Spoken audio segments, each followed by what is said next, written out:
예수님이 가르치는 자로서 권위가 있고 예수님이 가르치시는 말씀에 권위가 있어요.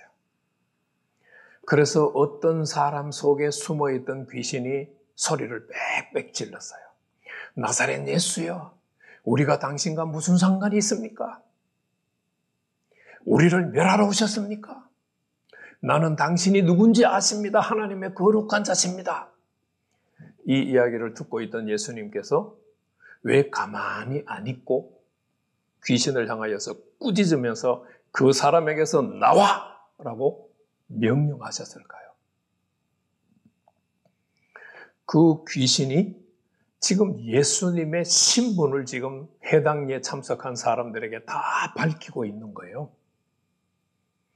예수님이 그리스도라는 사실이 지금 드러나면 돼요, 안 돼요? 하나님의 계획과 하나님의 때 속에서 생각할 때 지금 드러나면 안 돼요. 사역 초창기에 드러나면은 예수님은 어떻게 보면은 하나님이 정하신 때까지 가지도 못하고 사역을 그만둬야 될 수도 있어요. 그러니까 예수님, 귀신 들린 자가 지금 빽빽 소리를 지르는 것은 예수님을 존경해서 높이는 것이 아니라 예수님의 사역을 방해하기 위해서 예수님의 신분을 드러내고 있다고 생각할 수 있어요. 그래서 예수님은 하나님의 때에 맞게 사역하시기 때문에 지금 자신의 존재를 더 많이 드러내면 안 돼요. 지금은 예수님께서 사역을 통해서 백성들의 마음을 열어가야 되고 예수님의 통치에 들어와야 되고 하나님의 나라를 이해하고 그들이 정말 회개하고 받아들이는 것이 지금 하나님의 계획이고 때예요. 그런데 귀신이 예수님의 정체를 자꾸 드러내니까 그 귀신을 향하여서 예수님이 꾸짖었어요. 그 사람에게서 나와! 하니까 나오는데 두 가지 모습을 하고 나왔어요. 누가복음에서 나온 모습이 다르고 마가복음에서 나온 모습이 달라요. 누가복음에서는 어떻게 나왔다고 기록했어요? 해당 예배에 참석한 사람들 가운데 넘어뜨리고 귀신이 나갔어요. 그런데 누가는 친절하게 무슨 이야기를 했어요? 그 사람이 상하지 않았더라라고 얘기했어요.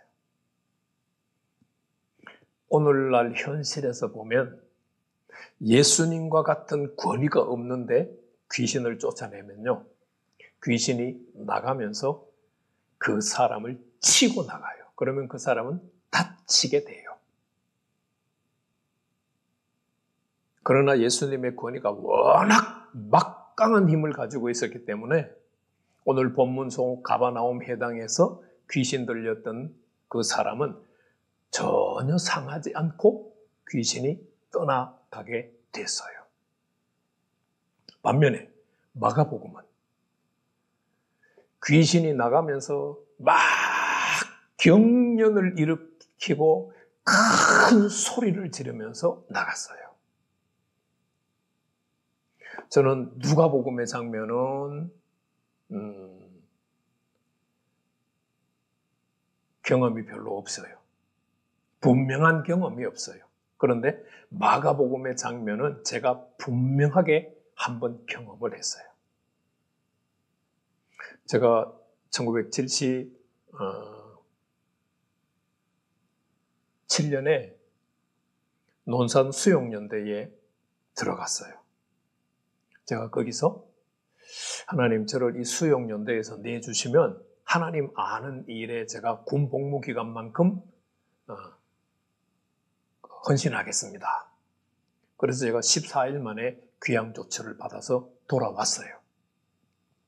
그리고 78년 3월 달에 대구신학교에 들어갔어요.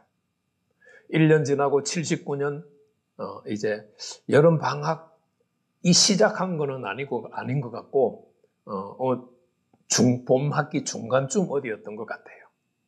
학우들이 조암산 기도원에 가서 금요일 날 저녁에 철야를 하자, 그렇게 결정을 했어요.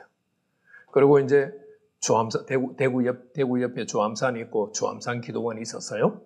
그 조암산 기도원에 들어가서 성전에 들어갔는데 성전 한중앙에 어떤 아주머니가 한 초등학교 4, 5학년 아니면 중학교 1학년 정도 되는 아들을 무릎에 안고 있는데 그 아들이 쭉 늘어져서 있어요.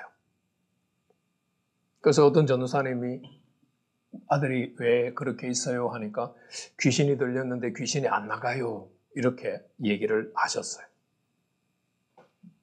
그리고 이제 한 40여 명이 됐는데 저희들은 산에 올라가서 밤새도록 기도하고 새벽 기도에 맞춰서 내려왔어요.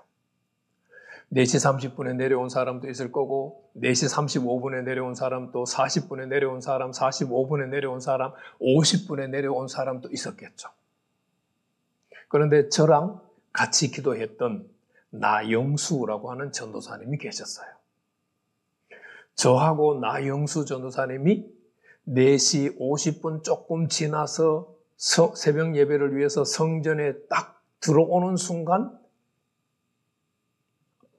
그 예배 중간에, 그 예배실 중간에 있던 쭉 늘어졌던 아들이 막 발광을 하면서 으앙 하는 소리를 지르면서 온몸이 막 진짜 경련을 일으켜서 바들바들 떨더니만 영이 나갔어요.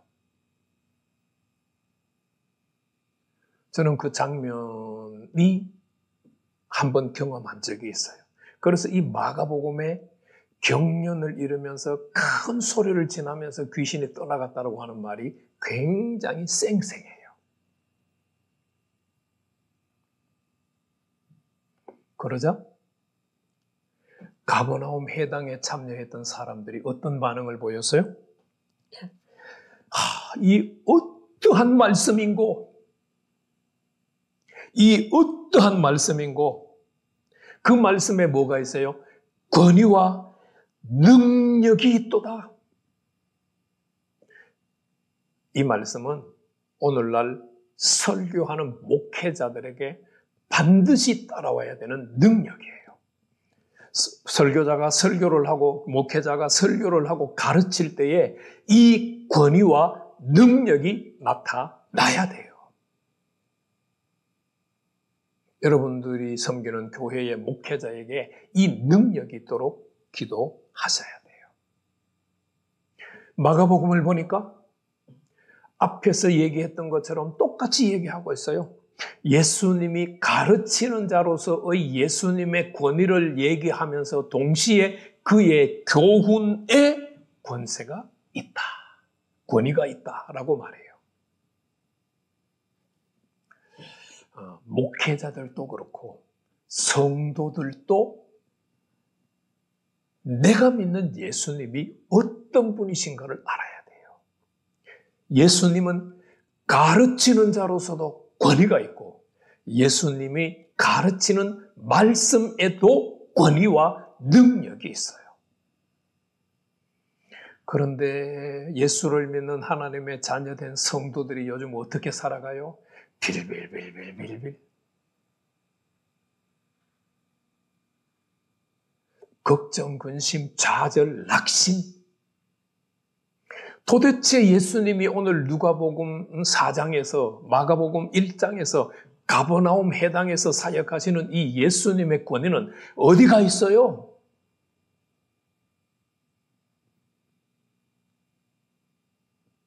어떻게 보면 신학이 이 예수님의 권위를 다 가로막았다고 말할 수도 있어요. 여러분 오늘 이 가버나움 해당에 있었던 예수님 가르치는 자로서의 권위, 가르치는 말씀에 있는 권위와 능력이 나타나기를 원하세요? 안 나타나기를 원하세요?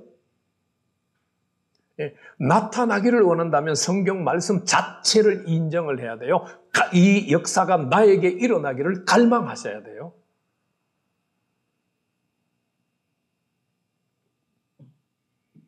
여러분들이 섬기는, 우리 각자가 섬기는 교회의 목회자들이